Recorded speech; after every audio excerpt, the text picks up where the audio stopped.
Well, welcome everybody to day one of our summit, opening the door to learning for students with ADHD. I am so glad that you're here.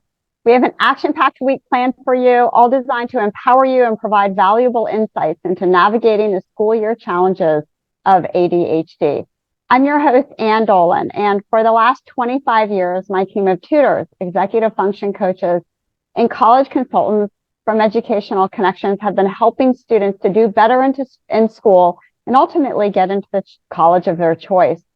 On day one, I'm excited to kick off our very first topic, and one that I personally love. It's called No More Nagging, How to Improve Communication with Your Child.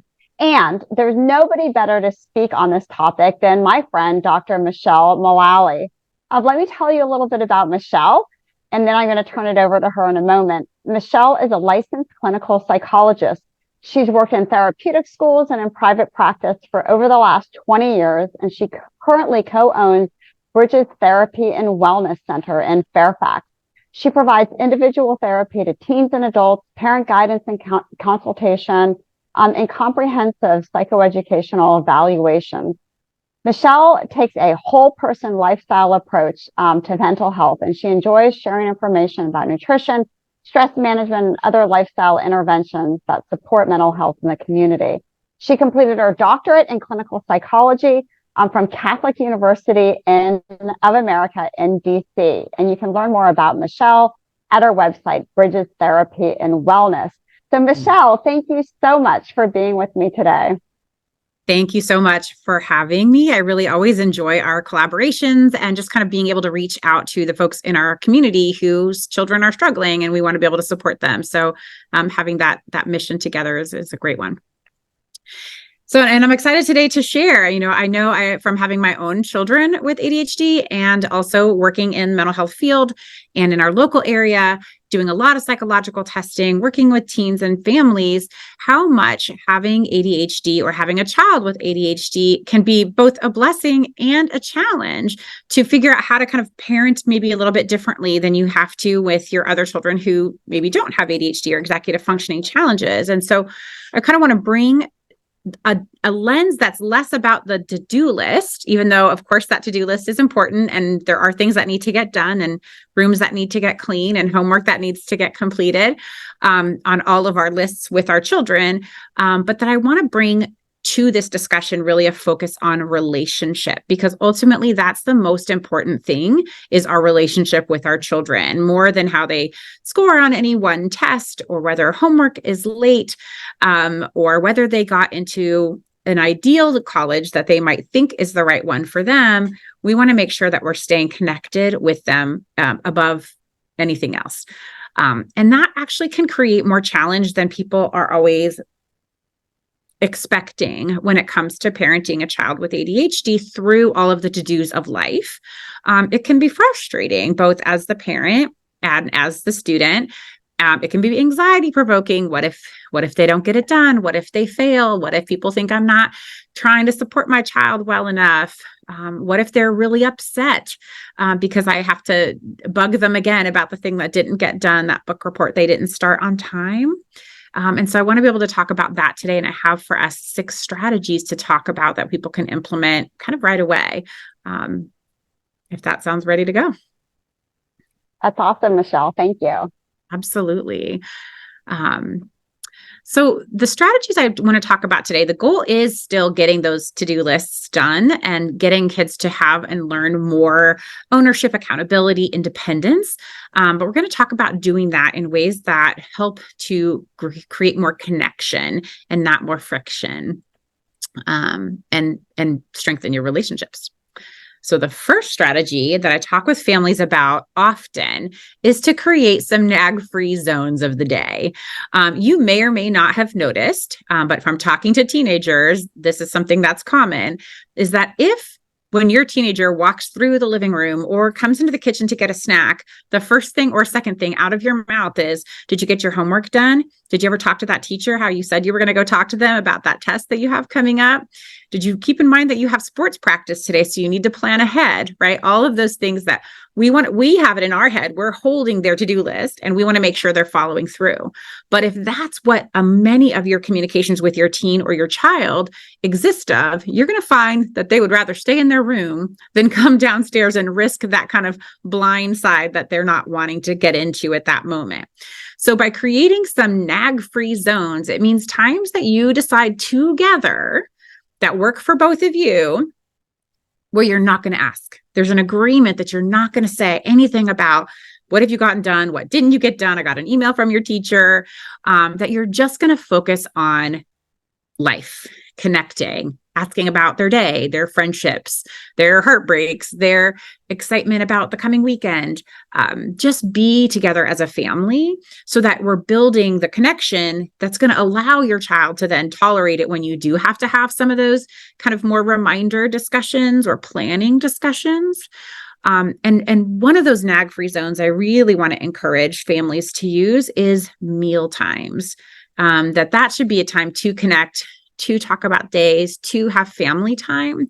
And again, we don't want to kind of create any tensions that can come with some of those reminders that, again, we have to give sometimes as parents who are kind of being the holder of all the planning.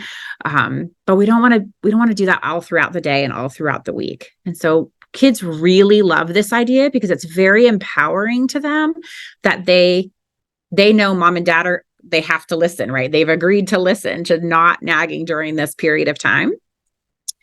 And so let's talk about what that's great about that. So for your student, again, allows them to have a little bit of control, be able to share space in your house in a way that's not stressful. There's no threat to that hour or two. Maybe it's right after school, maybe it's during dinner, and then you'll agree after dinner, you'll touch base about those things. But really help students to have that age-appropriate control and predictability in their environment.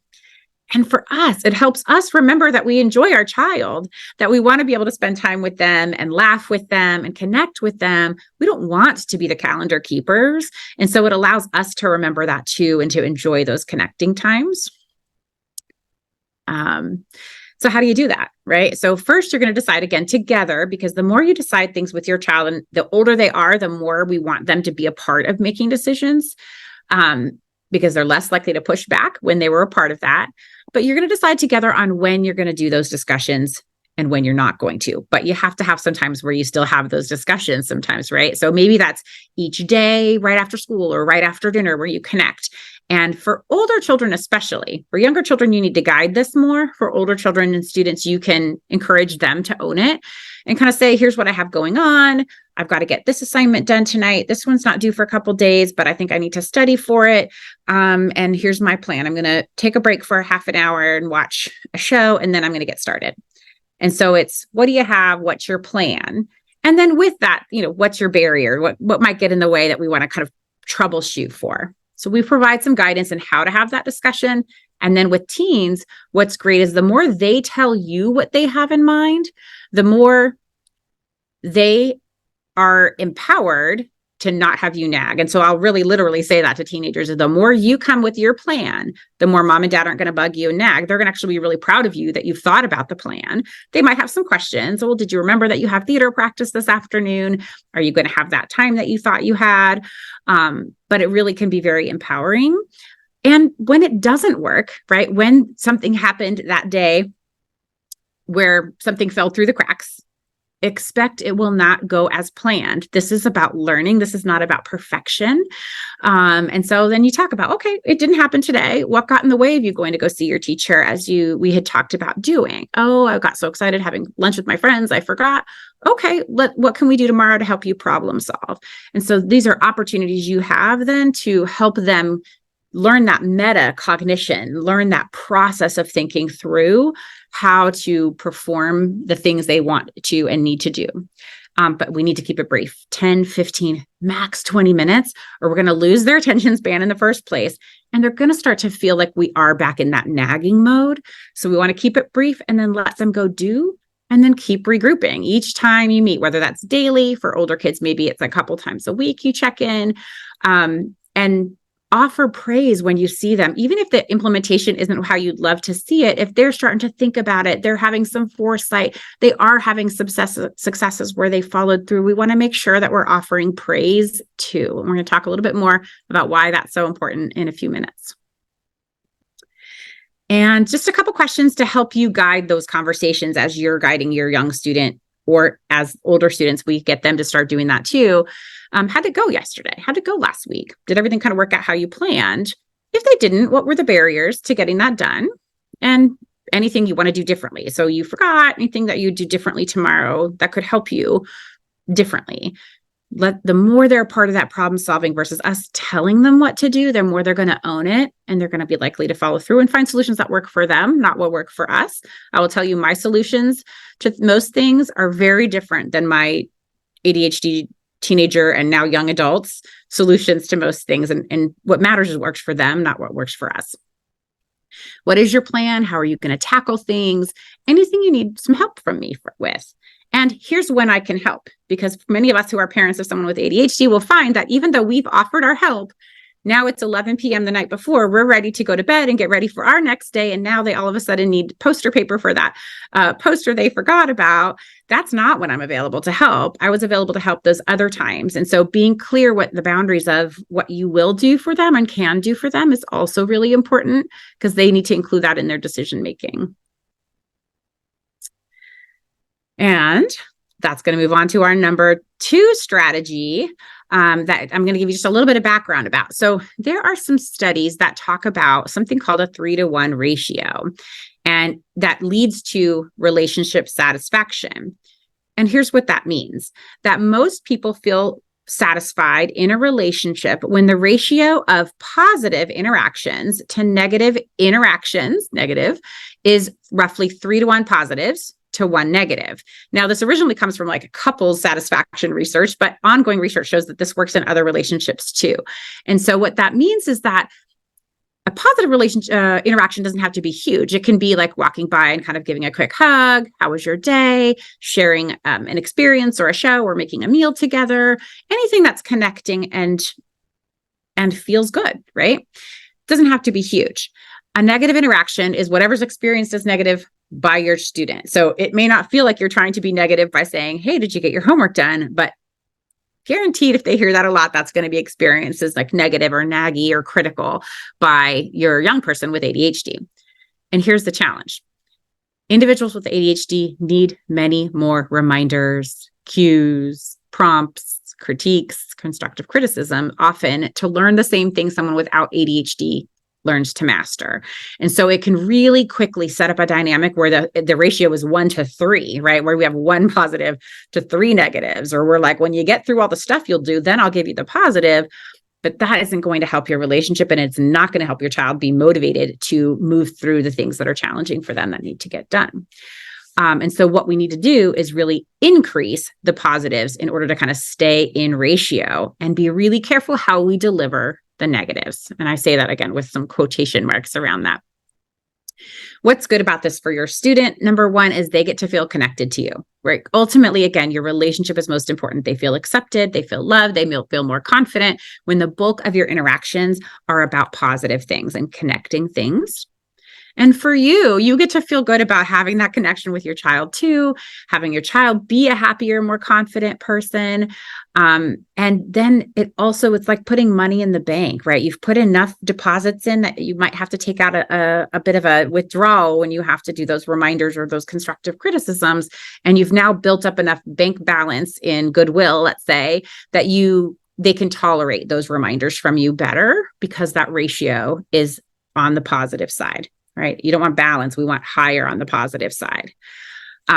So really being mindful of how to be giving praise and positive interactions, so that you get a little bit less of that pushback from your young person. But how do you do this? So the positives, again, don't have to be huge. They can be just, let me spend a couple minutes connecting with you before I ask you if you got your homework done or if you're done cleaning your room. And we want the intensity. This is really important. The intensity of the positive to be equal or stronger than the intensity of the negatives. So that means that we have to be careful about the intensity of our negatives, right? So if I've come in and I've checked on my child and their progress on cleaning their room is not going very far, or their progress on their homework, and I see that they're on technology instead, it's really easy to go to that frustrated place of, we talked about this, you're not supposed to be on that. I thought you were going to have this done by now, whatever that cue reminder flag is that you need to offer. It's really easy to get to a place of frustration or anxiety. Like, you have a test tomorrow. What do you mean you haven't started?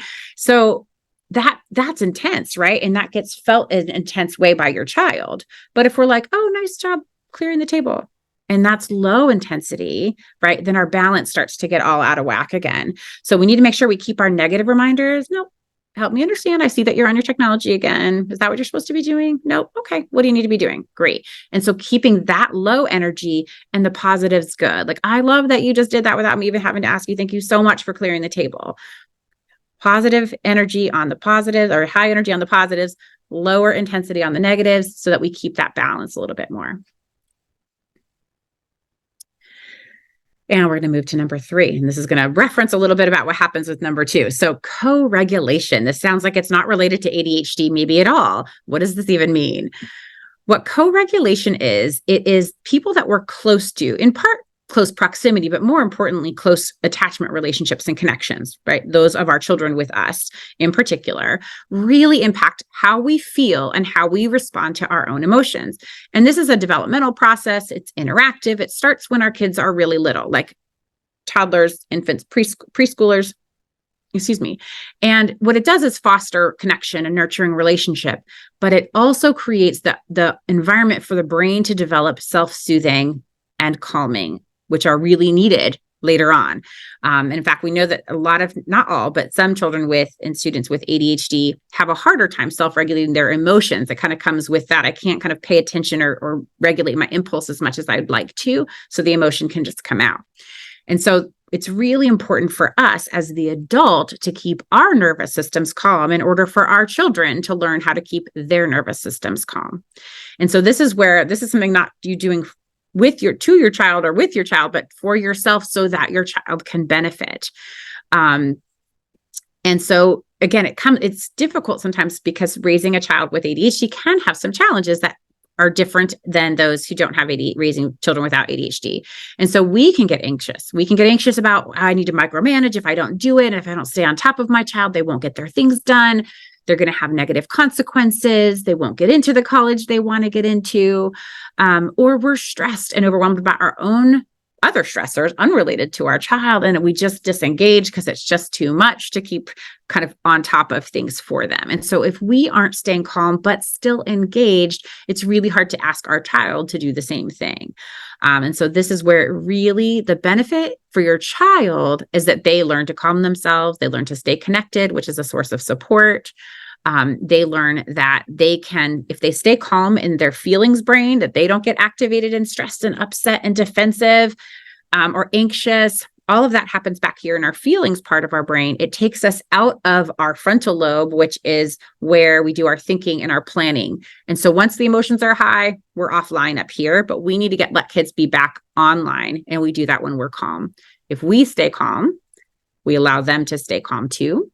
And so for you, the benefit is you get to stay calmer in your interactions with your child. And it allows both of you to be more productive, to really move into problem solving mode. And so it's more effective, and it keeps you both calmer too. But the hard thing is, it really starts with you. It really starts with you reflecting on, what does it mean about me? What emotions get triggered in me when I see my child struggling, getting behind, not following through, getting anxious themselves because it's the last minute and they're trying to kind of finish things that maybe would have been better if they'd been done sooner, but they're not. And now here we are. Noticing, gosh, that brings up some anxiety for me. I feel like a failure as a parent. I'm so frustrated with them. I feel like giving up. It's like everything I've tried isn't working. So noticing what it brings up in you and using your more mature brain to help calm yourself, get support from someone if you need to vent, take your own deep breaths, realize this is about your child. It's not about you. Not easy to do because our children are about us in some ways. And so really focusing on your own self-regulation. And one of the terms I sometimes use with families is if you can stay calm, then your child has the opportunity to borrow your stillness, borrow your calm for their nervous system so they can move into getting the things done that they need to, and not getting escalated and upset. So it really does start with us as the parent, and that's not easy. Sometimes it's easier, like, isn't there a solution out there? Isn't there a tutoring strategy that'll help? And there are those things too. But it does start with you in terms of helping your child stay calm and focused on what does come next. Strategy number 4, accountability. Everyone's heard this word. Kids don't like this word. Sometimes adults, we know about this, but we don't always know how to hold our child with ADHD accountable, because some things are harder for them. And so what standard do we hold them to for that accountability? Accountability is improved when people have natural consequences for their actions, both positive ones and ones maybe they or we don't wish for them that are less desirable. And most of us know that, right? When they're little, if you throw your toy, I'm going to take your toy away from you. That's a natural consequence that you can't have that toy if you're going to not use it correctly. But gosh, as they get older, that gets really hard sometimes to A, figure out what the natural consequence is, and B, like tolerate it ourselves to allow it to happen. And what I mean by that part is that sometimes it's really stressful as a parent to worry that our child is going to fail, that they're not going to get a good grade, that they're going to feel badly about themselves because they didn't earn the score that they worked really hard to earn, but didn't quite get, that they had expectations that didn't get met. It's really hard sometimes for us to allow our kids to face those consequences that are natural. But for your student, what helps them is they will never take ownership of their outcomes and their behaviors until they begin to recognize what comes from that, right? So if they don't get their homework done on time and they haven't practiced their math, they're probably not going to do as well as they could otherwise do on that math test. And then they're disappointed. That's really hard to watch our child be disappointed. It's hard to think about, well, what is that going to mean if they get a C in this class and their GPA is going to come down? But they can't, if they don't begin to make those connections, the behaviors in the beginning are not going to change. And they can't make those connections if we protect them from the outcomes. And so always, my experience is always that parents, when we try to protect our kids from those negative outcomes, it's coming from a place of love and compassion. It's coming from a place of, I don't want you to suffer. But a little discomfort is how people grow. And in fact, what they can grow is problem-solving skills. They grow emotion regulation. They grow resilience in the face of stress. Being a strong, happy individual isn't because everything went great. Sometimes it's because things didn't go great and you learned that you can overcome it.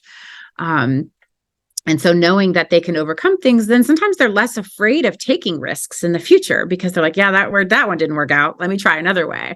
But if we protect them from ever having negative consequences to their behaviors, they don't learn that. And it continues to feel surprising to them that these things are happening. It feels unfair if they're not making those connections. And what's in it for you if you can help your child be more accountable, hold them more accountable, is that you get to take off your shoulders your child's success or failures. Their success or failure is not yours. It is not a reflection directly on you. It doesn't mean something negative about you. And the more we think it does, the more we have trouble holding our kids accountable because it means we have to also face that negative consequence. So taking those expectations off, putting them right back on them, helps to free you from some of that. And you and your child both begin to recognize that they're going to survive, even if they go through something hard or a less than ideal outcome. You're going to feel less stressed if you're not so anxious about those negative outcomes that could happen. And then you still want to be aware when your child is struggling and does need some scaffolding. So there's kind of this balancing act of, well, I'm not going to do anything because you have to be accountable. But I know that my child does need a little bit of support. They do need some reminders or some structure, et cetera. So that is a bit of a balancing act for sure. And how do you do this, right? So this is, again, where that reflection comes in a lot. If you can't, you need to identify as the parent, what What does it mean to you if your child fails or struggles? What do you worry about for them? Do you worry about what other people think? Do you worry about their future and if they're going to get into college? And how can you manage those worries and those meanings so that you can kind of help identify that natural consequence?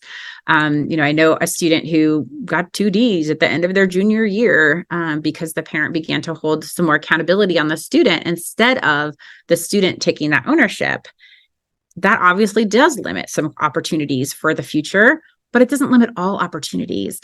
And that student then did much better the next year and in fact went on to college and do a nice job. But I don't know if it would have turned out that same way if there was never that opportunity to have those less than ideal experiences. And I know I just want to acknowledge it's super hard to watch your child have those. It really is. Which leads us to number 5. So when we have trouble holding our child accountable, we tend to over support our child. And while again, that almost always comes from a place of, I just want what's best. I don't want them to be uncomfortable. I want them to have opportunities in their future. I don't want them to feel less than or have self-confidence problems. It comes from this place of compassion. But when we over support our child, we actually lower their self-confidence. And here's why. Because they know that they succeeded because you did most of their science fair project. They can see what theirs looks like and what the child right next to them does, and that they didn't do that. So even if they get a good score or grade or whatever, they kind of know they didn't really earn it. So it doesn't really make them feel better about themselves. They didn't have a negative consequence. So in that way, we've protected them from that, but we haven't actually helped them feel better. We've actually sometimes just taught them that we can do it better than they can, which makes them feel worse. Never someone's intention, but just another way to think about, gosh, when we step in and do for, instead of scaffold them in doing for themselves, we actually undermine their confidence, which is not what any of us want for our child. And the other piece that happens when we over support our child, which I've seen unfortunately happen a lot, is that we set our kids up for environments in which they are not equipped to succeed. So they maybe didn't do their grades look good in high school, but you know how much work went into making that happen on your part, as well as other supports that you have gotten in place. So they get into a college that's maybe too challenging for them. The rigor, not maybe there's no learning part that's hard, but the demands are too hard for what they're ready for. They haven't built the skills. It's not the right place for them. There is some place for them, but that might not be it. And so this is one of the things I've seen happen where over the last 5 to 8 years, more and more like young kids who do go off to college, who got good grades, who are high performers with some scaffolding and support, end up going to college and coming back within a semester or two because they don't ultimately have the capacity to know how to manage their schedule and space out their assignments over time, to go to their professor and ask for assistance. So we want to help our child. We want to know what they're really capable of. We want them to know what they're really capable of. And we can't do that if we do too much for them. And so we can't know what is the right next environment for them. Should they be taking AP classes? Should they not be taking AP classes? Are they equipped for those higher demands? So I'm going to share a little bit of statistics, which are not most people's most favorite thing to learn about, but I think it really makes this point that a study done in 2022 over the last few years of college patterns show that 28% of students who go to college drop out. That's a huge number. 33% of college students drop out every year. So those aren't just freshmen, those are after freshman year. Some of those due to academic disqualification, poor social fit, and mental health issues. And so number one, that kind of academic piece may be where your child with ADHD could fall, not because they can't read or write or do science, but because they can't manage all the demands as independently as we might want. Again, why we want to help build those skills and hold that accountability early on. So when they get here, they are ready. They don't get there and feel depressed and less than, and I can't cope, because they know that they can. We've helped them build that resilience earlier on. And this one says 40% of students leave college early. So that doesn't mean that some of them don't go back. And even over the last 4 years, there's been an increase in students who say that they don't feel prepared for college, the demands of what college asks of them. And so again, just speaking to how much we want to have those supports early on, but also be increasingly handing that accountability and ownership over to our young person so that they get here and they're ready to go succeed and like have the world be their oyster. So here's some benefits if we try not to over support our child and kind of find that right balance of the right amount of support, which again, not easy to always find. And that's where sometimes getting some other folks involved to help you find that is important. But what's great about it, if we can do that, is when your child does go on that next year after those 2 Ds to get all A's and a few B's, they know they earned it. Their confidence goes up. They're not afraid to take risks anymore because they realize that even when they did try something and it didn't go so well, they figured out how to overcome it. They build resilience and competence and pride in themselves. And that is priceless, right? That moves with your child in all of their environments. We all want to see our children feel competent and resilient. And this is how we do it, through all of those other things that help them be accountable over time. And we help them learn from their successes, but also from their challenges. We actually don't learn and change and grow unless we're a little uncomfortable. So we can't protect our kids from being uncomfortable. And what's it for you? What's in it for you to kind of back off is you get to back off. You don't have to worry about controlling, supporting, remember everything that they need to do. You don't have to share their stress about each piece. That doesn't mean you're not there and you're not present for them and you're not still like emotionally supporting them. Gosh, that is really, I can imagine you're feeling really disappointed. We still want to be present for them, but we don't want to own it for them. And that won't help them. And so really noticing, is this going to help my child if I do this for them? Or is it going to help us get it done? Right. Which is sometimes just the goal. Is it going to help us just get it done, but it really won't benefit them in the long run? And you get to feel proud of their successes that are really, truly their successes. And you get to focus on just your relationship with your kids, not based on their accomplishments or their behavior, but just based on who they are. So there's a lot of benefits to you too. When I see parents able to make this shift, if you're somebody who does a little bit of kind of over functioning, it's really relieving. A little scary, stays scary, but it's really relieving. And so what do you do? So what do you do? Your main role is to love your child, to accept them, to provide for them unconditional positive regard, even when, maybe especially when they mess up, right? So you're going to be their biggest cheerleader when they have an accomplishment, but you're also going to be their biggest support when they don't. You're going to listen and empathize with their pain. Oh, I'm so sorry. I know you really, really wanted to make that team and you really wanted to work hard, but I know it's been really disappointing. And hug them and listen and empathize without judgment, without I told you so's, without you shoulda, woulda, right? That's not what anyone wants to hear when they're feeling hurt or disappointed, angry, whatever that emotion that comes from things not kind of going how they wished for them.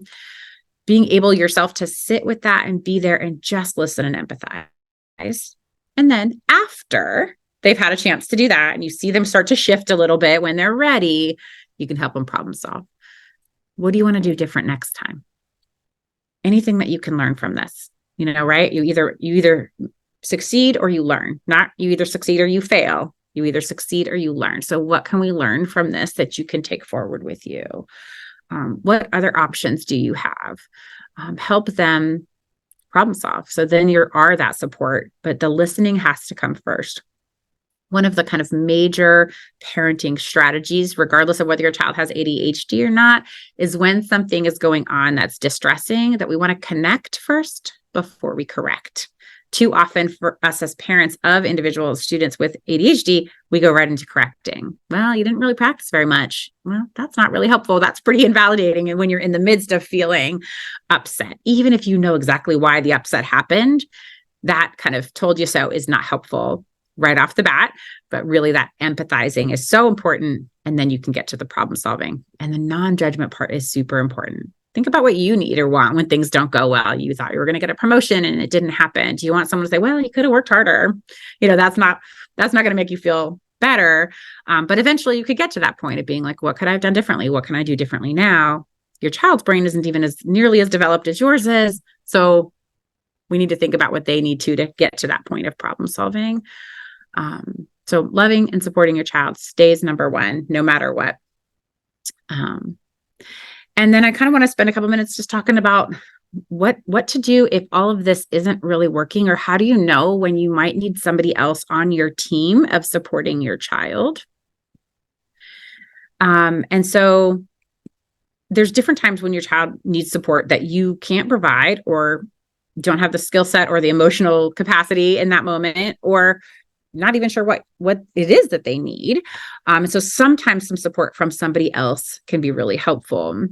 That can be things like an executive functioning coach that helps them learn strategies for breaking things down into smaller parts and planning them more over time, and providing self-rewards when they stay on top of things, different ways of using a planner if that's what you think works for you, but your child has tried 20 times and never sticks with it. They need somebody that has different tool set maybe than you have. Maybe it's tutoring. Maybe it's a therapist, because there's so much anxiety that can come with ADHD, because there do tend to be more struggles or more reminders that things are not going how you want them to. Maybe it feels like something else is going on and not just the ADHD impacting them. Maybe you need somebody to help you figure that out. And so we want to just kind of know that that's an option. And so here's some of those red flags maybe for you to think, let me reach out to somebody else. One of those, and this I often recommend when I see that parent-child relationships are really being negatively impacted by symptoms of the ADHD, or by the dynamic about how the family is managing those symptoms. And so kind of getting through schoolwork and homework turning into arguments or fights or tension, kids feeling rejected because they're feeling corrected a lot, parents feeling at their wit's end, like, I don't know what to do next. Like, I've told them everything I know how to do, and it's not sticking. And so we're frustrated with each other. Well, gosh, that's not what you want, right? Again, your relationship is the most important thing. It's what you're going to remember, not the grade that they got on a particular test or whether they turned in an assignment on time, but what they're going to remember about their relationship with you is the connection and not those things. And so wanting to kind of keep you focused on that. If that's getting troublesome, we do want to reach out for some help. If you as a parent, so one of the things we know about ADHD is that it is extremely heritable. We now know it is as heritable as height and eye color. So if your child looks like you and your child has ADHD, I'm going to wonder if one of you as the parent in the family or some other close relative also has some executive functioning challenges. So having that yourself and then trying to parent a child through that can be kind of a double whammy and a recipe for some frustration and some stress. And so it's hard to do that follow through when getting through your own stuff in a timely manner can be challenging. And so just being aware, again, I'm really great at X, Y, and Z, but this part is not where I'm strongest. So let me get somebody on board to help me with that for my child.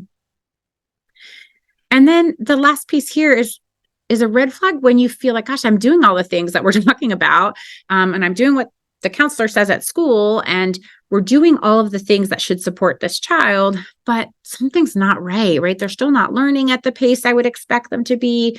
They just seem so much more stressed. The patterns I don't understand what's happening with my child. And so ADHD is what we call comorbid, which means it co-occurs with a number of different challenges. So many people often have ADHD and dyslexia. So maybe the reason they're having some slow learning acquisition isn't because of just being inattentive, although that may be present, but also that they have a phonetic processing challenge. And so getting an evaluator to really understand that with you and provide strategies so that educators know how to best support your child too, that may be one direction you need to go. It also can be the case that ADHD and anxiety co-occur, and sometimes they can look like each other. So it can be pretty challenging to tease them out. And so maybe having somebody on board to help you figure out which is contributing to which and what to do, right? If we can help our child learn to manage the anxiety, their expectations, their negative self-talk, calm their nervous system and soothe better, they're going to be able to function better from an ADHD perspective too, because again, they're going to be out of their emotional brain and into their thinking brain, which is where they need to be productive in their world. And so maybe we need a therapist on board, let's say, to help teach some of those self-regulation or self-soothing strategies. So when we don't know what else is going on, we want to bring someone in to help with that. So those somebodies might be their teacher or the school counselor who spends many hours with your student every day. They may be great to know, what are they seeing at school? What's working and not working? How are they functioning similarly or differently than their classmates to help you figure out what's going on? And what would they recommend? This isn't their first rodeo. They kind of have a nice baseline for what's typical for your child's age group and developmental level. So they'll be able to help you tease that out.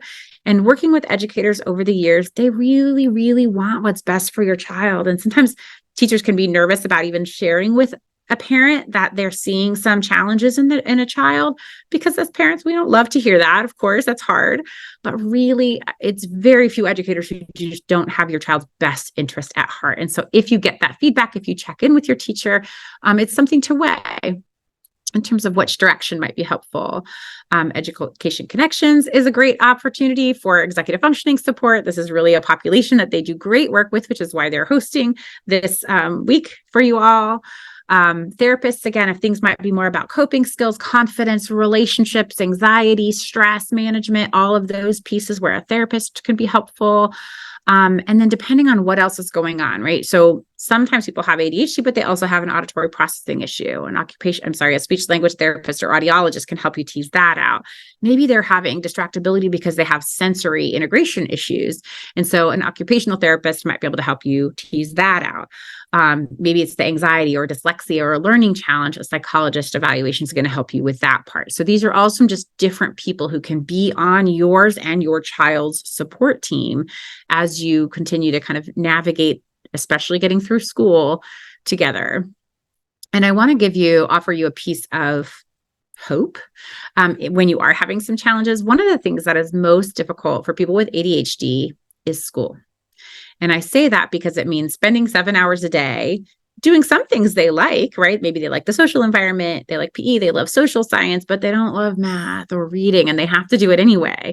What we know is that people who have ADHD, when things are not so interesting to them or the stakes aren't high, like a test or I get to go to ice cream if I finish cleaning my room, then their attention wanes, right? And you've probably seen that with your child. So if it's not new, it's not interesting, or the stakes aren't high, that's when attention lapses. And so asking our kids to do that all day in school when things aren't those interesting, stakes are high, or novel sometimes throughout their day, it's really challenging. It can be tiring and draining. And the great thing is, as they do get older, they get to self-select more into classes they are interested in, even more so in college and in life, right? They can self-select into careers that allow them to switch tasks a lot or keep moving or meet a lot of people or be social and use their strengths, and that don't drain the challenge of kind of that sustained mental energy quite so much. So it does get better. I just want to assure you of that. And there are tons of people out there to help. And hopefully this gives you today and the rest of this week some tools to kind of bring into your day-to-day life as you support your children kind of getting through those to-dos of life. So that's kind of the bulk of what I wanted to share with you today, but I am happy to kind of answer any questions if you're seeing some coming through the chat and too. Sure. Thank you, Michelle. That was so wonderful. And if you'd like to connect with Michelle, you can see her contact information here.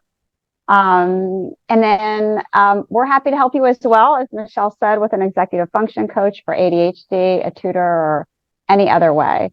And Michelle, if you want to go to the next slide, you can scan the QR code, and we're happy to talk to you about your child. Also, I want to share with what we have coming up for the rest of the year, rest of the week before we go to Q&A. Day 2, we have a similarly amazing topic about motivation and resilience.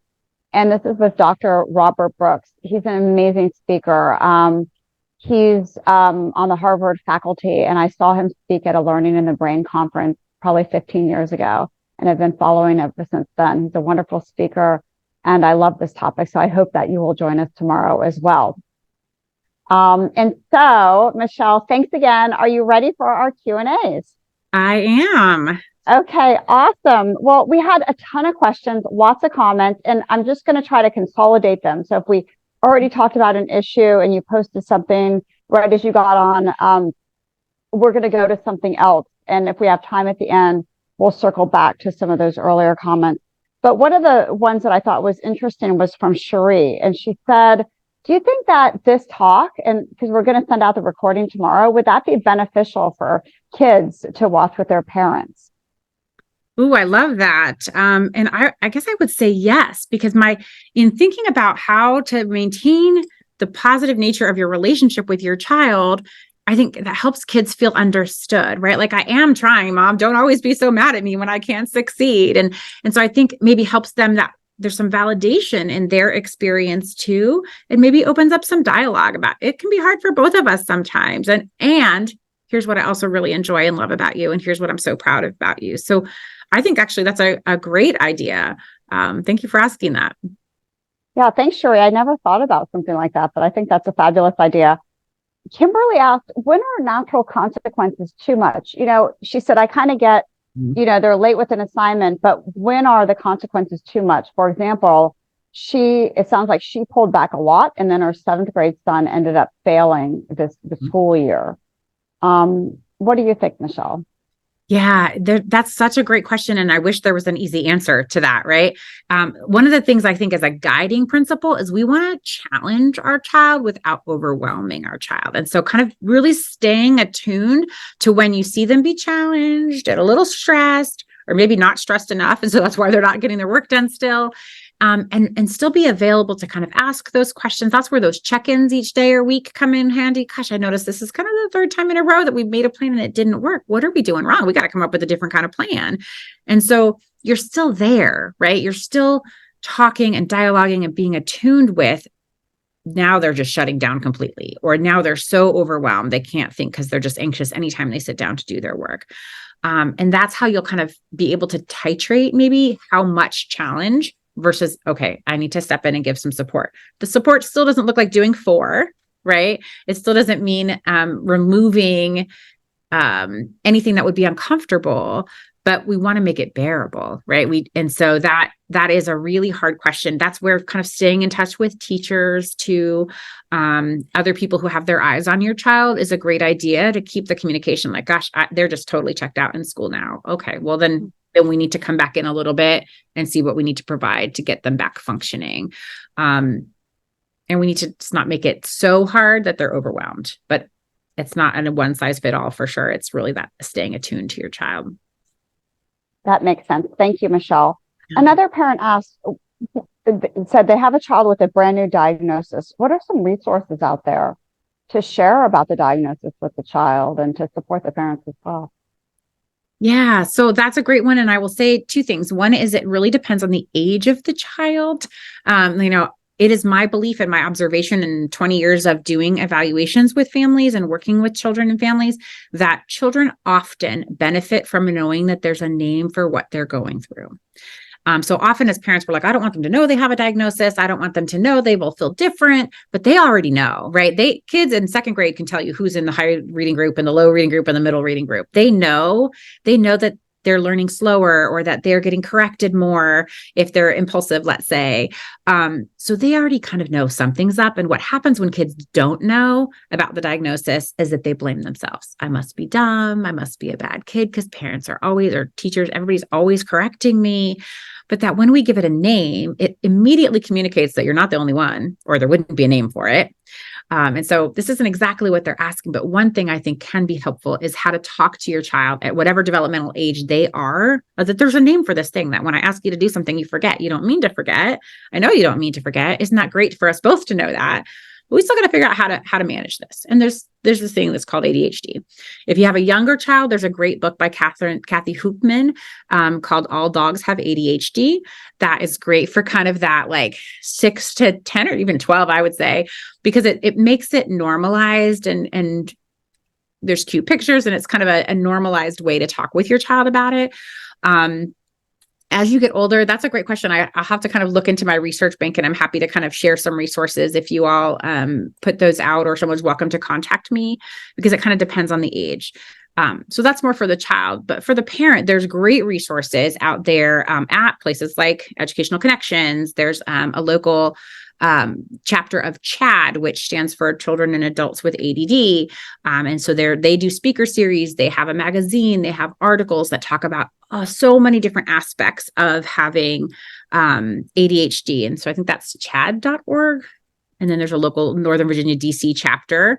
But I'm happy to put together, there's books, there's podcasts. Some people really love, there's TikToks about it, like whatever your media is, there's going to be good information out there. But like anything, you do want to kind of vet the sources a little bit so that it's somebody reputable, that you're getting some information about. Terrific, Michelle. Thank you. And also throw out, if you as an adult have ADHD, I like the videos on YouTube called How to ADHD. Oh. And also Attitude Magazine is spelled ADDITUDE, is a wonderful place. And they have, they were just bought out actually by WebMD. So they have a lot of really great information on ADHD. Our next question is about an evaluation. If you think your child might have ADHD or you're concerned about a learning disability, how do you go about getting an evaluation? Great question. So I will point you in two different directions there.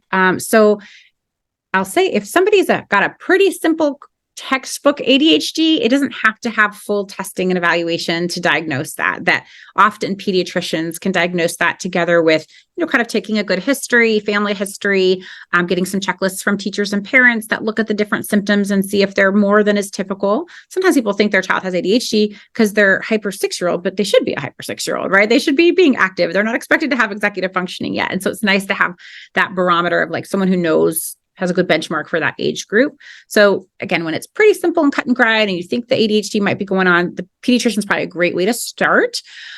If there's some more complications, right? Like they are still having some delays with like reading acquisition, learning, they're having anxiety, they're not sleeping at night, they're not making friends.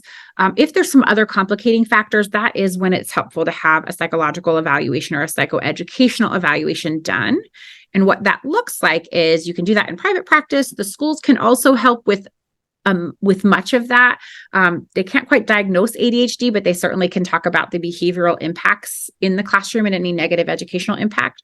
But what a private psychological evaluation, which is what I do, what that looks like is often an IQ test, not to see how smart your child is, but to understand how they process different kinds of information and how we expect them to be able to do on other cognitive tasks.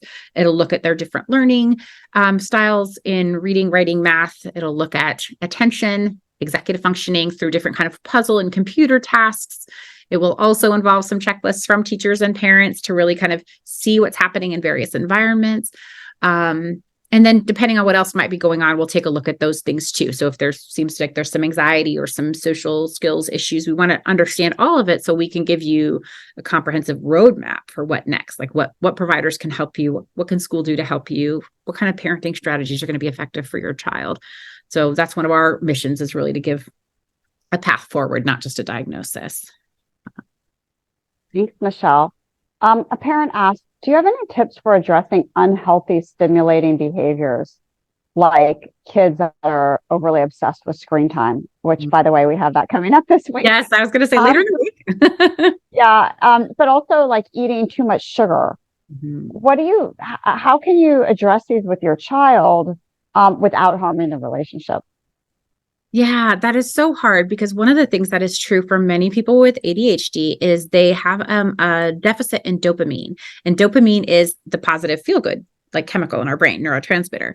And we get more of it when we do certain things that cause pleasure. Scroll social media, play video games, eat sugar. And so as the brain wants that dopamine. And so it's doing things that create that. And so then it becomes almost like, I don't want to use the word addicted, but it becomes very highly motivated toward those things because they get more of those little dopamine squirts in their brain and it feels good. And so helping them recognize why they do those things. Of course, it feels good to kind of lose yourself in your video games and get to the next level, or scroll social media and watch TikToks for hours, or, raid the pantry and not realize they don't have a stop button in the same way, just like they can't stop behaviors always. Eating is one of those behaviors. They don't notice when they're feeling full and satiated, so they overeat. There's actually studies that show that people with ADHD do tend to have more proclivity towards obesity for that reason. And so helping them understand, like, this is your brain telling you need something. Let's listen to it and let's find positive ways for you to get that too, right? So go out and exercise. Social interactions create dopamine as well. So maybe we need to go join Girl Scouts or a sports team, robotics. So you get to do the technology stuff, but you're doing it in an adaptive way. So how to get those feel goods that they need in healthy ways. And sometimes those technologies are also avoidance behaviors. So that if I stay in watching Grey's Anatomy or playing Minecraft, I'm not having to be stressed about schoolwork and chores and the things that are harder for me to do. So noticing like what are the patterns about why you think your child is engaging in those behaviors is going to start to point you in the right direction. And getting them on board with the plan. Like that's hard too, right? If we're always correcting versus kind of saying, I'm noticing this, it's not healthy, I'm worried about you. And so can we problem solve this together? You're going to get more buy-in and less pushback. Doesn't mean all buy-in for sure, but less so. Yeah, you're right. It's certainly about collaborating and coming up with options together. A parent asked about supporting their child appropriately in daily life activities. They have a 14-year-old and the child won't even get dressed some days or won't even do the basic things. And the parent says, I'm not sure, where to draw the line without affecting our whole family. Like we might miss our airplane flight. Based on these behaviors, what does she do? Yeah, right. And that's where you can't just have a natural consequence because the whole family can't have that consequence. And so in that moment, you are tied down a little bit to the things that either will motivate your child or the things that'll get them moving from a consequence or punishment perspective, which is tough in that moment for sure. But what it tells me is that isn't alone an ADHD behavior. So that's where I would kind of say this may be where you want to pull in a mental health professional to kind of understand what that lack of get up and go or motivation could be. Is this, depression? Are there peer issues? Is it pushing back because I'm mad at you? Is it, what is is it a relational dynamic? And so getting some help teasing out what that can be, because you're right. Some natural consequences we can't let our child do. We can't let them run into the street because they're impulsive and that's just a natural consequence. We can't, right? That will be too harmful. But we can say, now you're going to sit here for a few minutes, or you've made us, 30 minutes late getting where we needed to go. So you're going to lose 30 minutes of something that you wanted to do so that you can feel what that 30 minutes felt like, that it isn't okay. It's stressful for other people. And, but I guess for that particular scenario, I may recommend getting a mental health professional involved just to see if something else could be going on too. Thanks for that, Michelle. And I know you've seen, like I have, these kids throughout their lifespan and you've seen the outcome. I'm wondering if you can talk about the other side. You kind of ended up with that earlier about, kids do improve, their behaviors get better, there is hope for them. I'm wondering if you could talk about the future of ADHD as kids grow up. Yes, absolutely. Again, school is the hardest time, right? And ADHD brains tend to develop later than non-ADHD brains, but that doesn't mean they don't develop. That we know that many kids actually outgrow even meeting the qualification for ADHD by the time they hit their mid-20s. Like their frontal lobe has caught up with their peers. Thank goodness. They get to be in environments where they get to pick them. So they are interesting to them more, where they have supports like, the whole idea of executive coaching originally came back in the day from executives who didn't have great follow-through skills, hiring somebody that helped them with their follow-through skills. And now it's trickled down right into helping students. And so there are environments where you're going to get those supports too.